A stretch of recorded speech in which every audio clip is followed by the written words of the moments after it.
I'd like to acknowledge the traditional custodians of the land on which I'm recording today and pay my respects to their elders past and present.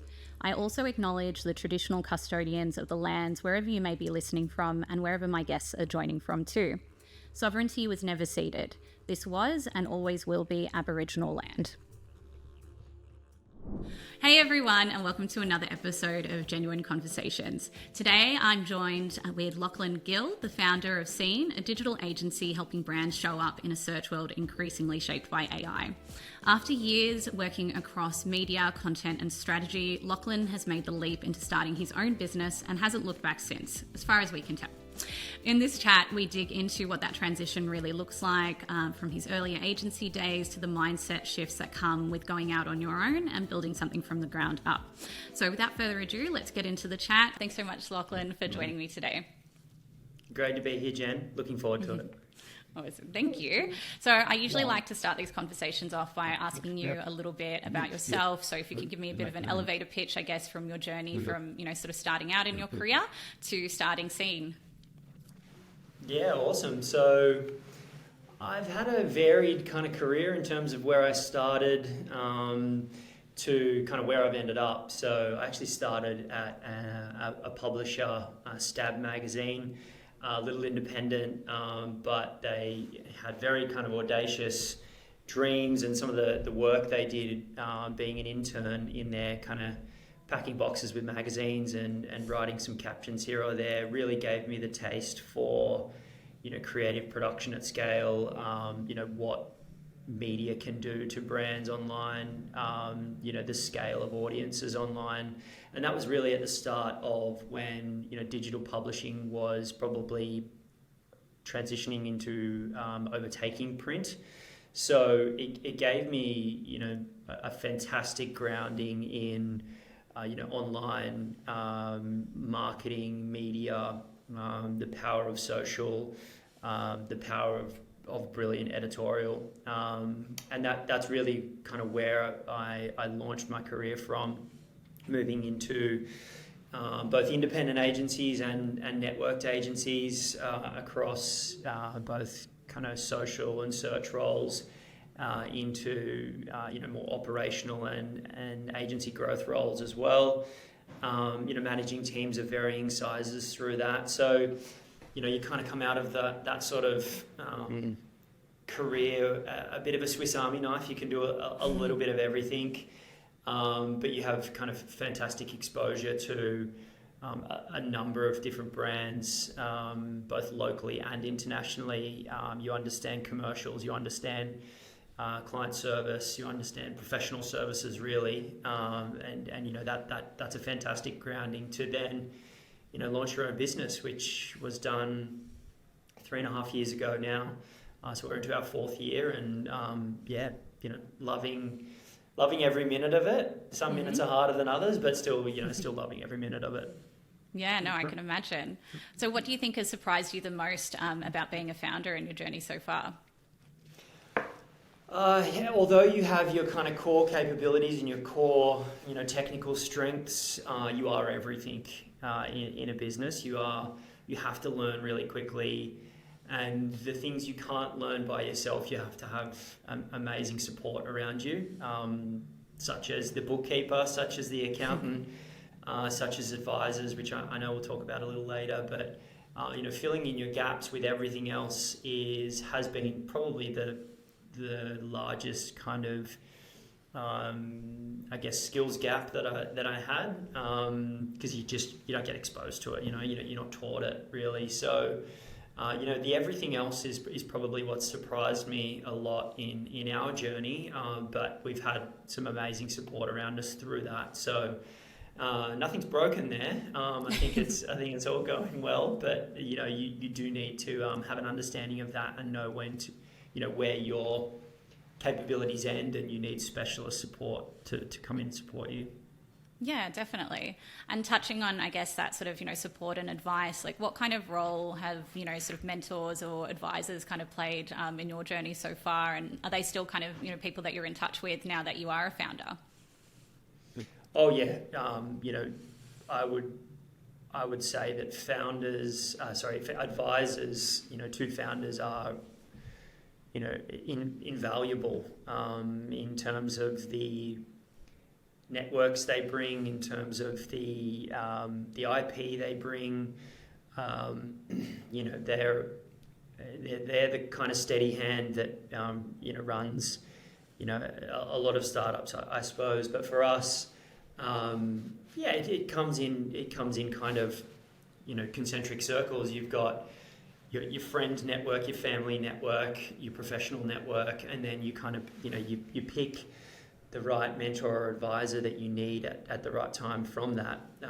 But I think it starts back early on in your career and being able to create those mentor relationships, and it is a bit unique because it's very much right fit for right person. I think in that relationship, both parties need to get something out of it. Whether it's the IP on the kind of junior side, or the and for the mentor, I guess it's really transparent. It's good to know what they expect out of that relationship. Whether it is being a case study of theirs, or being someone that they can say that they supported, or showing the business that they had a hand in building. I think it's really important to be transparent about why you get into a mentoring relationship, rather than just catching up for coffee. I think that is, especially in my role, using time, with a quality purpose, and really using it in a constructive way. It's important to understand and be transparent about why you have a mentor and what you expect of them and what they expect of you, just to ensure that there is progress coming from it, and that is quality time. Because those mentors who are at probably the other end of their career, their time is worth a lot more, and it's a lot more scarce. So it's really important to be transparent about that. Yeah, definitely. And I guess in terms of sort of working with a mentor, like, do you have any maybe case studies yourself of times where things haven't necessarily sort of worked out with a mentor, or your journey to finding the right kind of mentor that helps you specifically? Because I would imagine there would be that kind of, you need to kind of get along personality wise as well. So is there anything you can sort of share about that? Yeah, I think it's a fine balance. I think, yes, you do need to get along, but then I think that comes at there becomes a tipping point with that, where they become more of a mate or a friend, and that's not constructive a lot of the time. I think that relationship needs to be professional, then it needs to be friendly, obviously, but they do need to hold you accountable, and they do need to have hard conversations a lot of the time. And you wouldn't want a personal friendship to make that opaque. So, I've had mentors in the past where they were probably a little too much of a mate as opposed to a mentor. And equally, I've had mentors from within my own business, which I don't think is helpful either. I think it needs to be external to your own company. For that external validation. I think you can have, contacts in your own business that can support you, and that can be in a quote unquote mentoring role. But I think that it does need to be external. It needs to be someone who can hold you accountable, and equally you can hold them accountable. I don't think if it was in your own organisation, you can hold a senior person accountable to catching up, So yeah, I've had examples of that in the past, and hey, you've got to kind of probably go through that to know what your style is and what you expect. But I would say that if I was to do it again, I'd probably have that criteria written down. I'd have some kind of do's and don'ts from other people, right? Like I just don't think it can be from within your business, or from too much of that kind of friend. You can certainly go to those people for advice for a very specific kind of example, but I think an ongoing mentor needs to be someone outside of your immediate circle that that equally can can be beneficial and professional for both. Yeah, definitely. There needs to be that separation between church and state, as they say. Well said. Well said. Yeah, definitely. And something we chatted about, away from the podcast was, sort of coming into being a founder, not having, that sort of no built-in kind of feedback loop and things like that. Has pairing with a mentor sort of helped with that, or what do you sort of put in place for yourself, just for kind of check-ins and, sort of keeping sort of track of how things are progressing? Yeah, a couple of ways we do that. I personally send a feedback form to the team on my performance, equally as much as we hold annual reviews for their performance. It's kind of that 360 feedback, same sort of approach for myself. I think in addition to that, we also speak with our clients really regularly around what they need from the owner of the agency, what they, and that kind of becomes more of that strategic counsel of what is the problems in their day-to-day, in their business, and typically that is related to marketing, but more and more less so at the senior levels.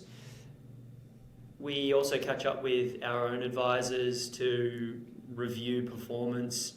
That typically comes in a very commercial footing, but we also look at the markers for the agency in terms of our staff, in terms of our the quality of our work, in terms of innovation. So that is something we've had to design over the last couple of years, because when you do start out, you don't have those feedback loops. You're relying on probably your technical skills a lot of the time that you've learnt in those kind of previous organisations, and you are relying on kind of gut feel a lot of the time, and so I guess that's why so many businesses don't get to this point, is that I think that feedback loop is really, really important, and it is hard to come by, especially in the early years. But you've got to surround yourself with those mentors and that kind of quality, those concentric circles I mentioned, that you can bounce these things off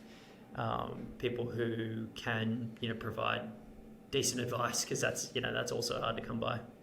Definitely. Because feedback, I think, is just important at all stages of your career, whether, you're a founder or just sort of starting out. Right. Has there been any moments, like if you don't mind sharing, where maybe you got some feedback that was a little bit, kind of hard to hear, and how you sort of went about sort of implementing that now that you are sort of the founder? So I feel like once, you're in that sort of seat, you don't have that feedback loop, it can be hard to find it. But equally, you're so personally tied to your business and what you've created. So sometimes in those cases, maybe feedback is a bit hard to hear. So... No, it's especially when you pour so much of yourself into it, and you obsess about it all the time. You're always thinking about it. So it is quite difficult to not take things personally. It's something that I've had to, to learn and to be better at. But early on in our launch of the agency, we had kind of a foundation client. They were in the fitness industry. They were wanting to expand, but we had very limited resources, and so it got to a point where we were pouring a lot of work into this, and the owner of the business just came and said, "We just don't think you're set up to service our growth."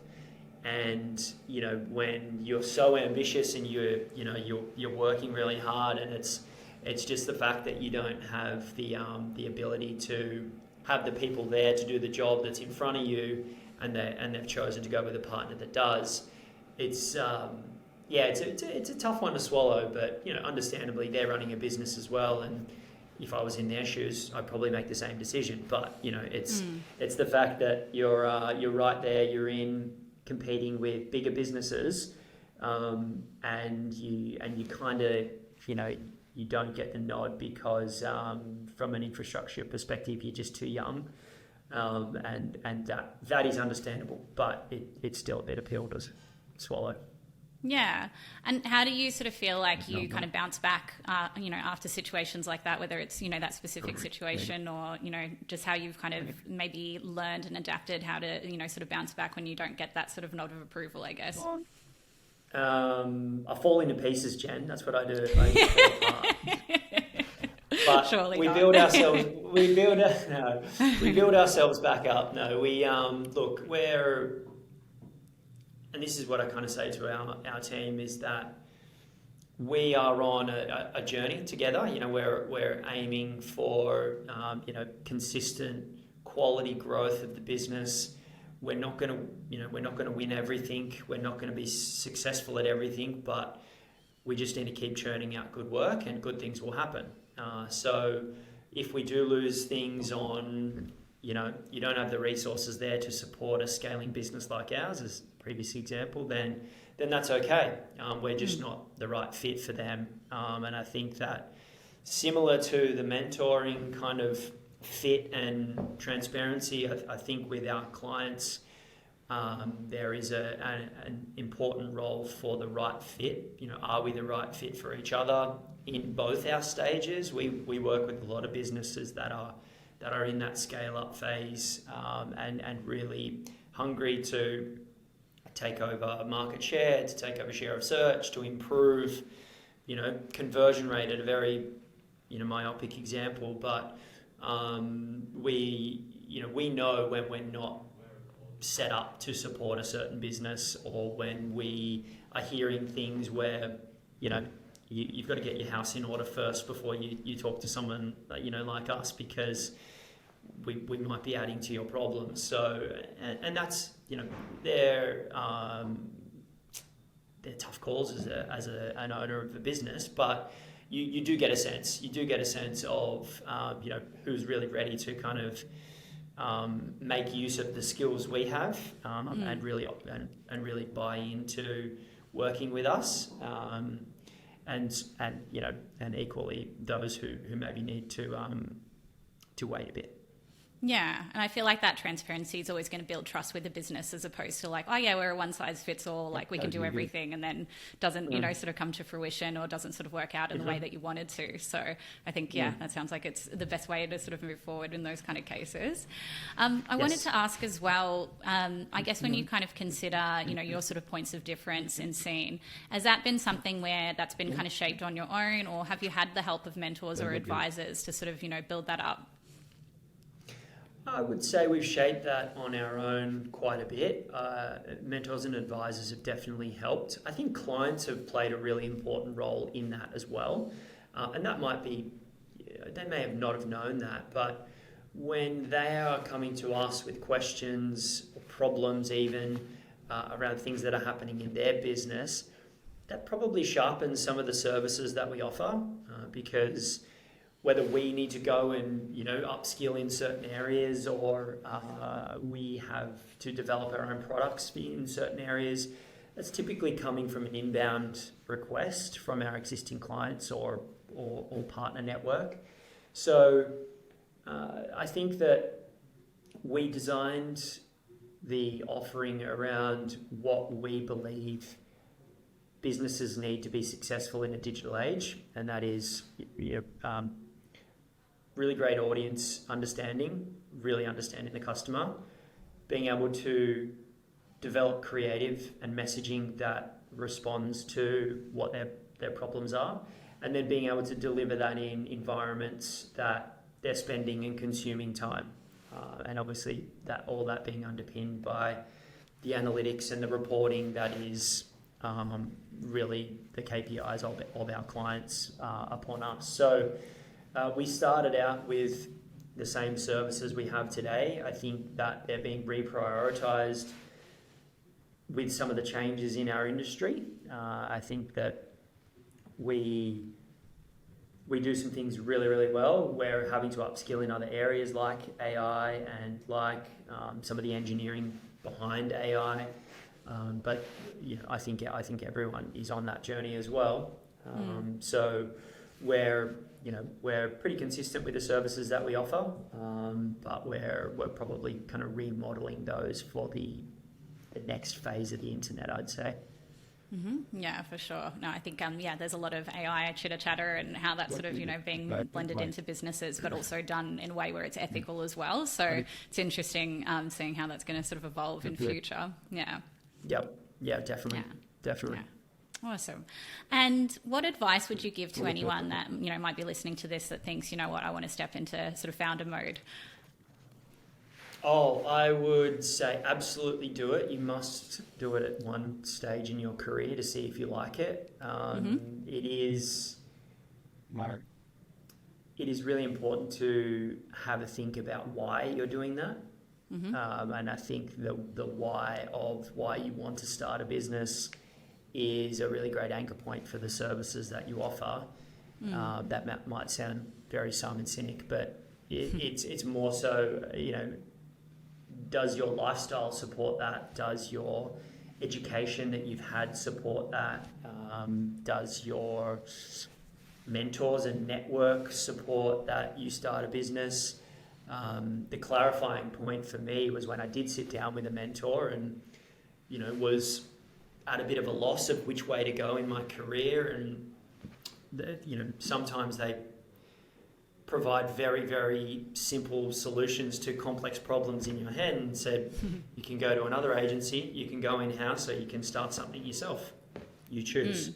And so for something that you obsess about and think about and, with these kind of next job decisions, when someone sits you down and makes it that clear, then the answer is, very obvious all of a sudden. So, if I was to give someone advice on that, really criticize why you want to do it, have a think about what it is that you want to do, and then equally start having conversations before you actually do it. So with that, extended network, with your professional network, friends, family, start having conversations around the solution to your why, and get their advice before you start. It's so much easier to have a conversation and a coffee than building a logo on a company website when you may not have the kind of buy-in of that feedback loop. So I would definitely start with conversations as opposed to diving in straight away. So what was your why behind starting Scene?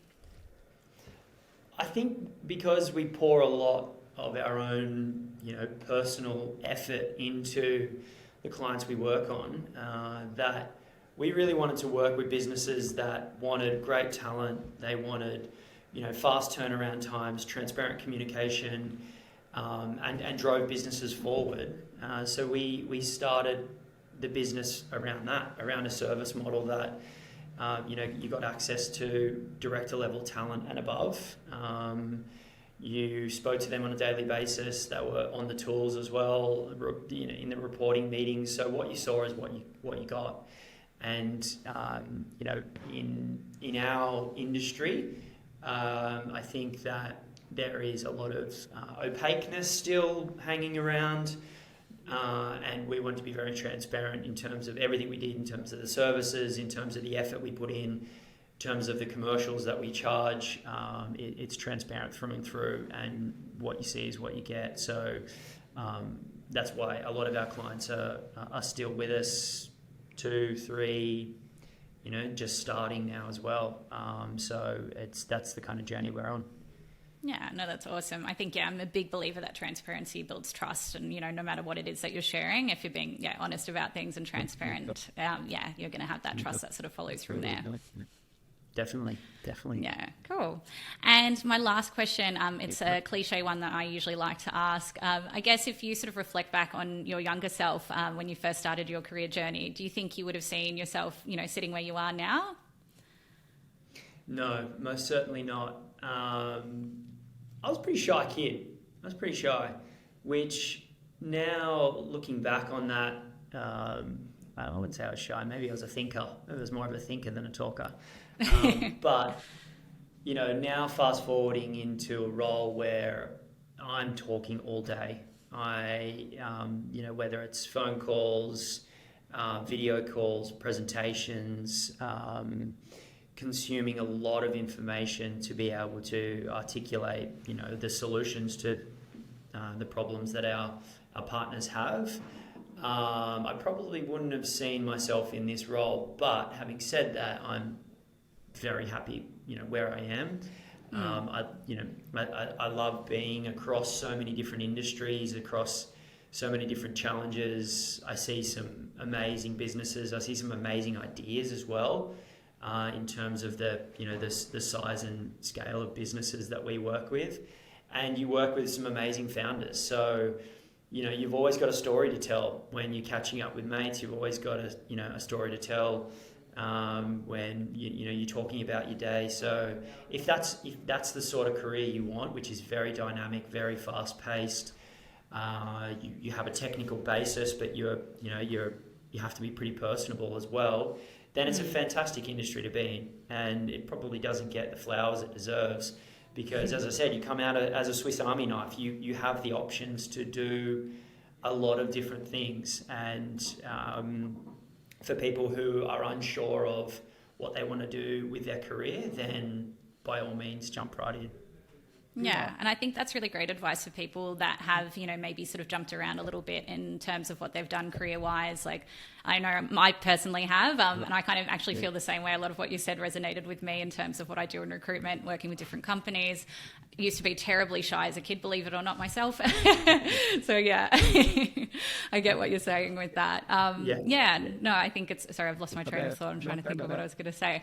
But yes, resonated with that, and I've completely lost my train of thought. Hopefully that's salvageable. That's all good. That's all good. All right. I think it will be.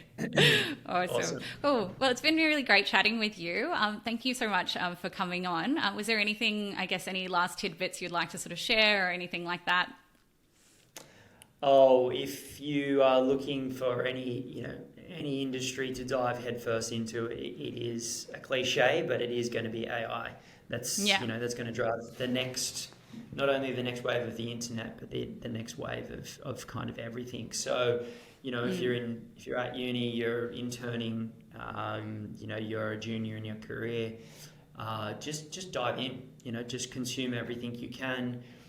Become an expert in a certain niche, or an expert in a particular solution, and you will always have work coming for you if you wanted to step out and do it on your own as a freelancer or a founder. So, that would be my parting words. Yeah, awesome. Thank you. Very good parting words. I think, AI is a good tool, and I totally understand why people are scared of it, and it feels a bit, kind of doomsday Terminator-ish. But yes, it's a good tool to use, and we can't avoid the reality of it. Yeah. All right. Awesome. Well, thank you so much again for your time. See you soon. Thanks, Jen. Thanks. See ya.